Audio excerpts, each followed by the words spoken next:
And the question is, what does it mean to have a sex drive? That's a good question. I've been asking this all over the world in about 40 countries. We do these moral revolution conferences that typically fill with young people, and then we do a parent night, and I ask them, what does it mean to have a sex drive? Because I ask everybody, how many of you know God gave you a sex drive? Almost everybody raises their hand, except for the people who won't raise their hand for anything. And I say, what does it mean to have a sex drive? And everybody's, I don't know. It means you want to have sex with somebody. That's what a sex drive means. It means you want to have sex with somebody. And the goal is not to get rid of your sex drive. The goal is to learn how to manage your appetite. This is too bad this is a revelation. People are sitting quiet. Write that down, honey. The goal is not to get rid of your sex drive. Like, God is not ashamed of your sex drive. I'd like to suggest to you that the world's in a mess, and a lot of it has to do with sexuality. It's funny that we'll talk about divorce, but as Paul Manwaring said to me tonight, we hardly ever talk about marriage. The number one reason why people get divorced is sexually incompatibility. And we don't talk about it in church. And guess who's teaching society about sex? The people who pervert it.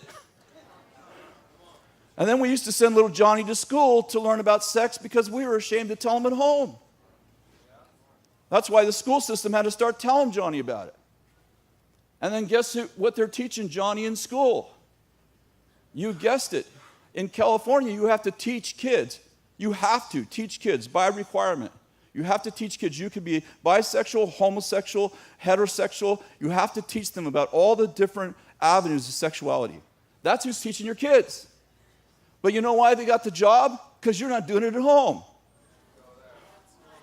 Send Johnny off to learn about sexuality in school because that's the right place to teach them. And if you say anything about sex in church, people are like, this is church. Shouldn't we be talking about God in church? We are. He said, be fruitful and multiply. It was the first commandment given to man and woman. So how many know God gave you a sex drive? He's not ashamed of it. He actually celebrates it. Aren't you glad that, you didn't, how many know it was God's idea to make it fun? This is the way we teach sex to our kids. You're not going to like it. It's painful. You could go blind. You could get a disease. That's the way we tell it. God doesn't tell a sex story like that.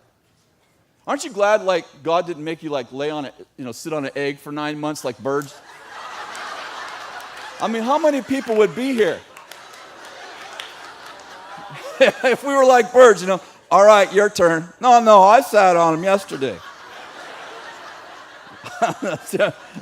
Trust me, you wouldn't need birth control.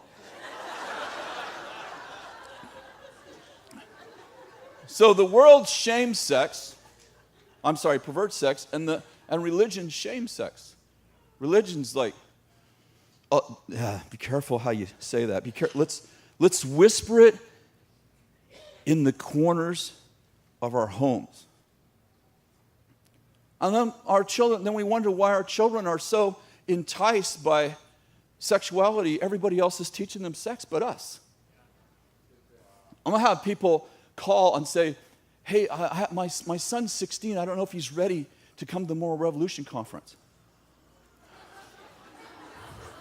Dude, where are you coming from? I mean, the problem is that 10-year-olds are often ready. That's part of the struggle. And do you know the principle first mentioned? It goes like this. It says, whoever teaches you about a subject first,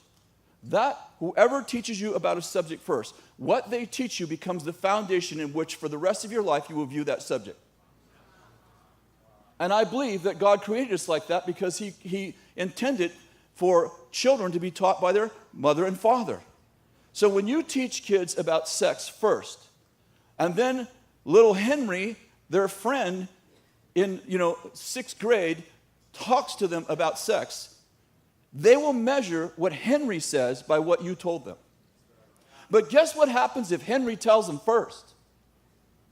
When you tell your kid at 14, and the school's already told them at 12, they will measure what you said by what the school taught them.